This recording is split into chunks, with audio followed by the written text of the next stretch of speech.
सतलुज में पानी की सतह में मुसलसल इजाफा हो रहा है। सैकड़ों अराजी ज़ेर आब आ गई, तैयार फसलें बर्बाद हो गईं।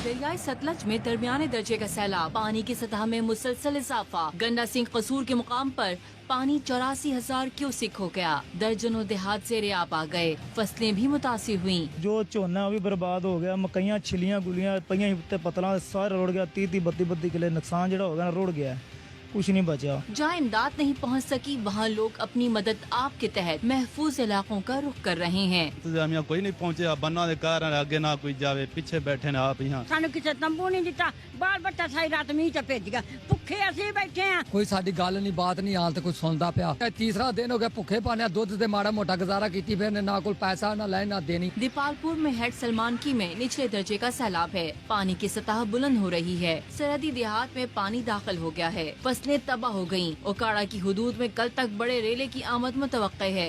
अटारी पतन, बाकिर के, दराज के, ढोल रखना और लालू गदड़ के मुकाम पर निचले दर्जे का सैलाब है। दरियाई सतलज के इलाका जोदिका के हिफाजती बंद टूटने से 6 देहात ज़ेर आब आ गए हैं। हजारों एकड़ पर फसलें बर्बाद हो गई हैं। दरियाई रावी में जसर और शाहदरा के मुकाम पर पानी की सतह में पहले की निस्बत कमी आई है। चेयरमैन NDMA ने मुतालिका इदारों को अलर्ट रहने, आबी ज़खायर की मुसलसल निगरानी और मुमकिना खतरे की जद में आने वाली आबादियों की महफूज मुकाम पर मुंतकली की हिदायत की है। यूनान में कश्ती हादसे ने